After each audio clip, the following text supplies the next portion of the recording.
사람을 만나게 되고 헤어지는 것은 참 신기한 일인 것 같습니다. 죽을 것 같이 사랑하던 사람이라고 하더라도 한순간의 문제로 쉽게 되기도 하잖아요. 그러다가 또 어떤 일이 계기가 되어 이전의 사랑을 회복하기도 하고요. 40살이 넘도록 함께 살아온 남편. 정말 사랑해서 결혼한 사람이었지만 어느 순간부터인지 서로 함께하는 시간도 줄어들게 되고 점점 남처럼 느껴질 때가 많았습니다. 남편은 연애 초만 하더라도 참 다정다감한 사람이었습니다. 추운 겨울 손이라도 시렵다 싶으면 겨드랑이에 손을 끼워주거나 호호 불어가며 손을 녹여주는 로맨티스트였죠. 20대 초반에 결혼을 하고 아이들을 낳을 때만 해도 남편의 사랑은 영원할 것만 같았습니다. 하지만 아이들이 자라게 되고 나이를 먹으며 주름이 늘게 되자 남편의 사랑은 놀라울 정도로 식어만 갔습니다. TV를 보면 50대 여자인데도 몸매가 20대 못지않은 사람을 본받으라든가 자기 친구 중에 하나는 15살이나 어린 여자와 결혼을 해서 부럽다는 식으로 제 감정을 상하게 했습니다. 물론 초반에는 사소한 농담이라는 게 느껴졌었지만 매일마다 되풀이되는 비하에는 화가 날 수밖에 없었죠.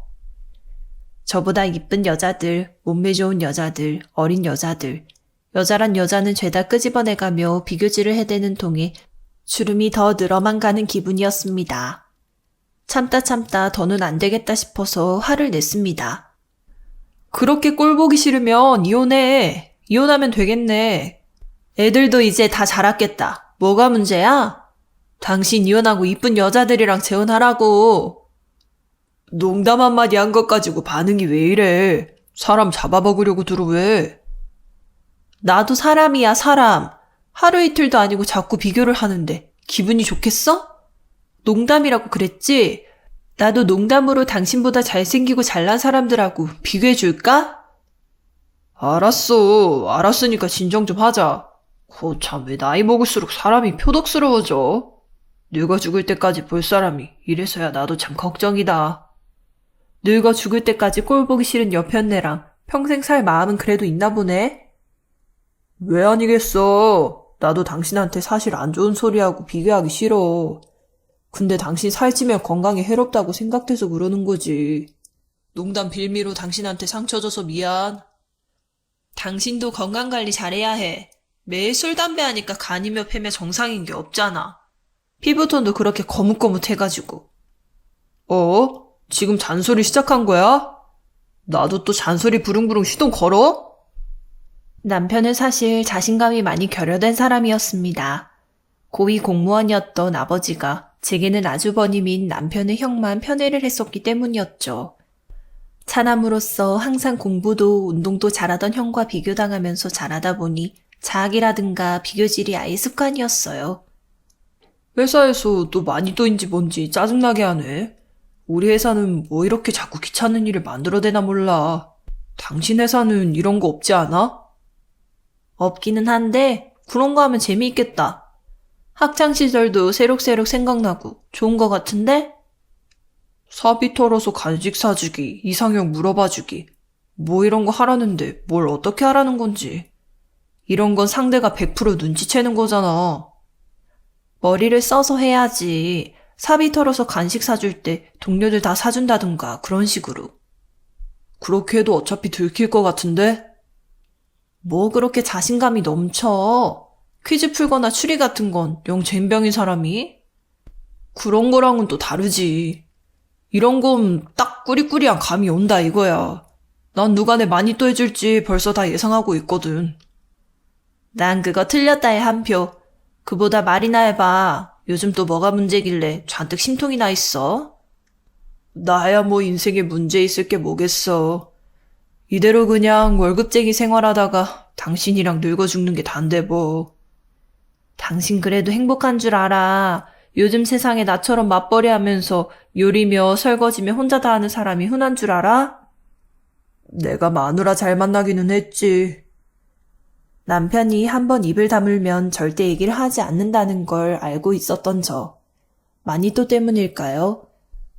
남편의 바닥난 자존감도 채워주고 속내도 파악할 수 있을 좋은 방법이 떠올랐습니다. 남편이 한창 자전거나 영화에 취미를 두고 있을 때 했던 채팅 어플. 다른 사람인 척 남편의 속내도 떠보고 떨어진 자존감도 채워줘야겠다는 계획을 세웠습니다. 그날로부터 저는 물밑 작업을 위해 남편의 채팅 어플 아이디를 알아내고 남편이 좋아하는 취미와 이야기를 통해서 말을 걸었습니다. 수진이라는 이름의 가상의 여성을 만들어서 남편과 이야기를 나누는 재미는 생각보다 쏠쏠했습니다. 남편에 대해서 모르는 건 거의 없었기 때문에 사적인 이야기도 털어놓는 관계가 되기까지는 그리 오랜 시간이 걸리지 않았습니다. 회사의 상사가 말도 안 되는 트집을 잡아서 스트레스를 주는 것부터 장래에 뭘 해먹고 살아야 좋을지 모르겠다는 고민 등 참 많은 이야기를 털어놓는 남편이었어요. 덕분에 제가 모르던 남편의 모습을 더 많이 알 수도 있었습니다.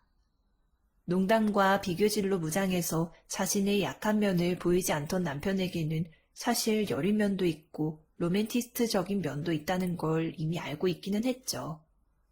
하지만 제가 생각했던 것보다 더 섬세하고 감수성이 풍부한 사람이라는 것과 독서 동아리로 지내던 시절이 있었다는 것부터 등산을 선호하지만 지금은 시간이 바쁘고 체력도 딸린다는 핑계로 못하고 있다는 것까지 참 다양한 이야기를 들려줬어요. 종종 남편은 자신의 투정을 받아줘서 고맙다고 이런 징징거리는 말을 끝까지 들어주는 사람은 처음이라면서 고마움을 드러냈습니다. 다른 사람이었다면 금방 지루하거나 지쳤을지도 모를 이야기였지만 남편이 제게 꽁꽁 감추고 있던 속마음을 솔직하게 털어놓는 것만 같아 즐거울 수 있었답니다. 남편은 자신의 고민을 들어주는 상대가 생겨서인지 하루가 다르게 밝아졌습니다. 그런 모습을 지켜보다 보니 한편으로는 죄책감이 들기도 했어요. 남편이 활기차게 되고 회사 일에서나 집에서도 더 에너지가 넘치는 것은 좋지만 이제는 소울메이트나 다름없는 존재가 된 수진이라는 여성의 실체가 저라는 걸 알게 되면 큰 배신감을 느끼지 않을까 고민이 됐죠. 게다가 제가 만든 수진이라는 여성에게 자신이 품은 고민들을 스스럼 없이 털어놓는 남편의 모습을 보고 있자니 서운한 마음도 조금씩 들었어요. 처음에는 마니또에서 차간에 떠올린 장난으로 시작한 일이었지만 남편의 달라진 모습들을 많이 알게 됐고 진지한 이야기를 나누다 보니 감정이 달라질 수밖에 없었죠. 요즘 당신 왜 또 얼굴이 죽상이야? 죽상은 무슨... 그러는 당신은 얼굴이 아주 환해 보인다. 요즘 뭐 상담 치료라도 나 몰래 받고 있어? 상담 치료라면 상담 치료겠네. 맘 터놓고 얘기하는 사람이 하나 있으니까 멘탈 케어가 좀 잘 되나 봐. 설마 여자는 아니지? 괜히 엄한 짓 하면 당신 혼난다. 왜 여자면 당신이랑 또 비교질하고 그럴까 봐? 됐네요, 이 사람아. 내가 당신 놔두고 뭐 바람이라도 필 것도 아니고. 그보다 당신 운동은 언제쯤 시작할 거야? 정말 걱정돼서 그래.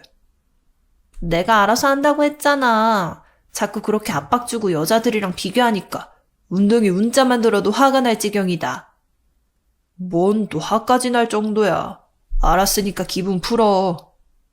남편이 정신적으로 건강해지고 있으니 수진 역할을 그만두는 것도 문제였습니다.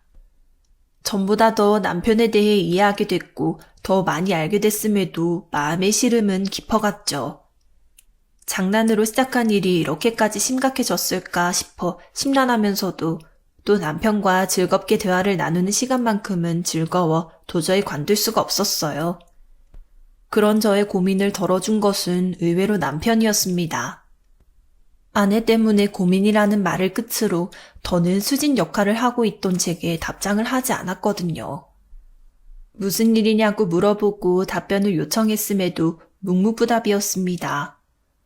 대체 무슨 일일까 의아해하고 있는데 남편에게 딱 한마디 답변이 왔죠.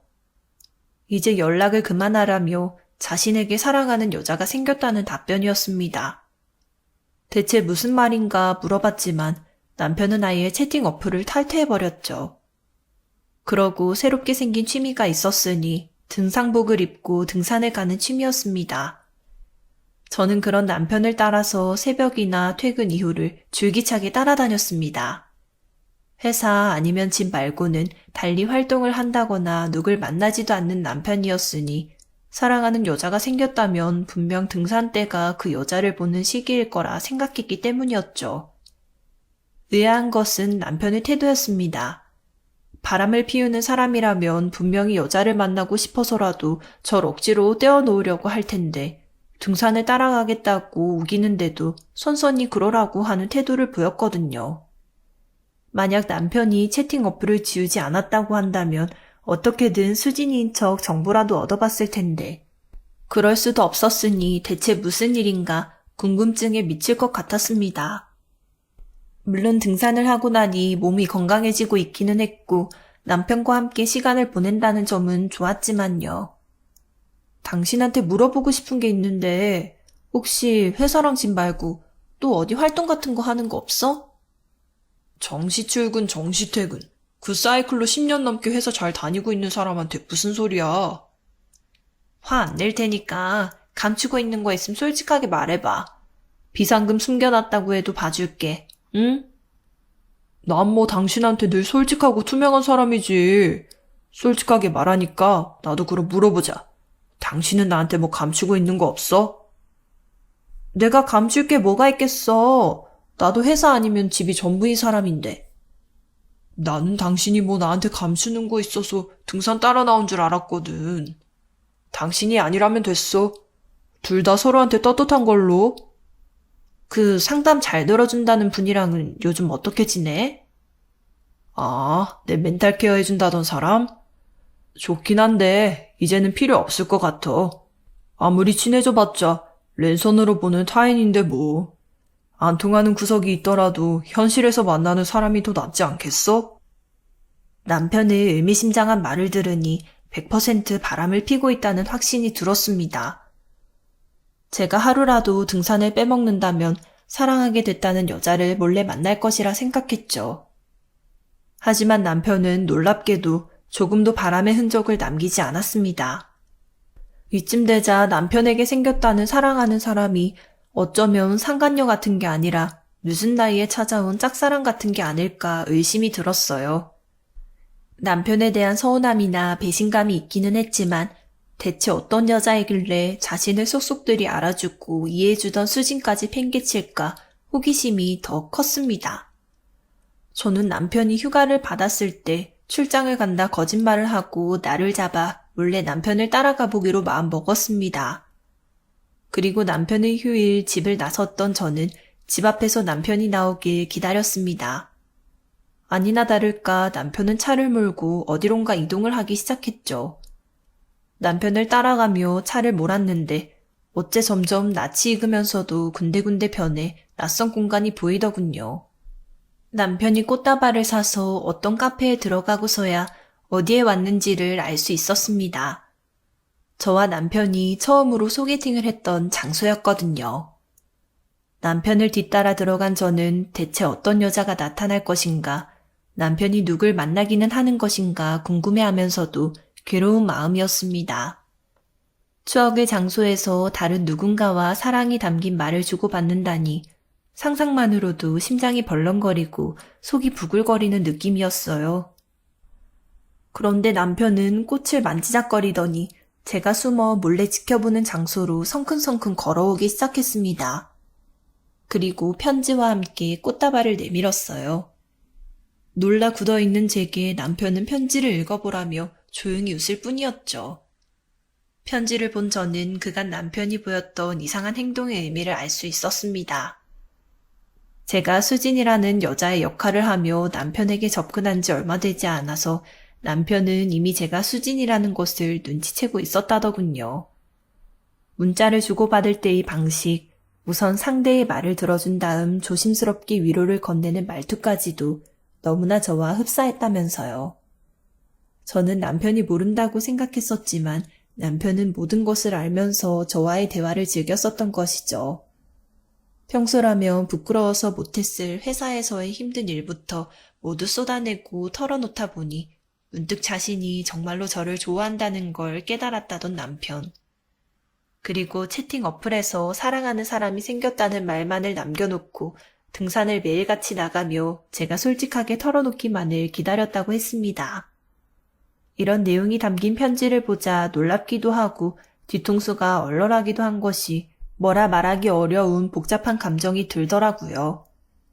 괜히 심통이 나고 부끄럽기도 해서 남편에게 성질을 냈습니다. 그럼 당신은 다 알고 있으면서 나 속이고 있었던 거네? 덕분에 등산하면서 살도 빼고 많이 건강해졌잖아. 그리고 속이고 있던 건 맞지만 먼저 시작한 건 당신이잖아. 자꾸 실실 쪼개면서 말할래? 나는 당신이 그런 줄도 모르고 이 인간이 드디어 바람이 났구나. 대체 어떤 년이랑 바람이 났길래 등산복 입고 새벽이며 퇴근 이후며 밤낮 없이 산을 타나 생각했잖아. 아님 회사 사람들 중에 짝사랑하는 사람이라도 생겼는 줄 알았지. 회사 사람들 중에 내 성에 차는 인물이 있나? 당신이어야 그나마 내 눈에 들어올까? 다른 여자들이랑 매일 비교할 때는 언제고?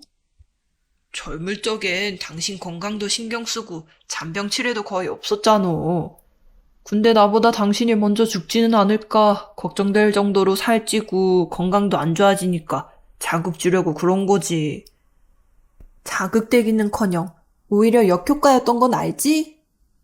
그건 내가 많이 반성해. 남 책찍질하고 비교하는 거 아빠 때문에 많이 겪고 힘들었는데 나도 따라하고 있더라고. 미안하니까 꽃다발 비싼 걸로 샀어. 마음에 들어? 뭐 특별한 날이라고 이런 걸 다.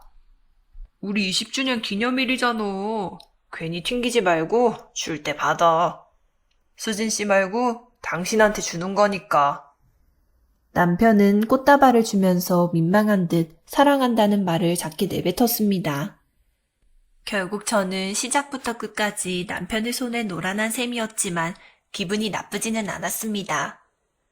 남편이 저를 얼마나 사랑하고 있는지도 확인하게 됐고 진심을 알게 됐으니까요. 소소하다고 할 수 있지만 남편을 따라다니는 동안 등산을 통해 살도 빠지고 건강도 많이 좋아지게 됐죠. 현재 저는 남편과 전에 없이 많은 시간을 함께하며 영화, 독서, 산책, 등산 등 다양한 취미를 즐기고 있습니다. 피곤하다는 이유를 대고 시간이 없다면서 함께하지 못했던 시간들이 아까울 정도로 하루하루가 즐겁고 색다른 느낌이네요. 매일같이 저와 다른 사람을 비교하던 남편은 여전히 비교를 하고 있습니다. 다만 그 비교가 저를 까내리는 것이 아니라 제가 얼마나 소중하고 자신에게 고마운 사람인지 기뻐하는 말이라는 게 달라진 점이죠. 반쯤은 장난으로 시작했던 일이 가정의 파탄으로 이어지나 싶었는데 오히려 남편과 더 돈독해지는 원인이라니. 인생은 참 어떻게 흘러갈지 모르겠다 싶네요. 남은 세월 역시도 어떻게 흘러갈지 모르겠지만 행복한 시간들에 감사하면서 오순도순 알콩달콩 잘 지내보려고요. 사연 끝까지 들어주셔서 감사합니다.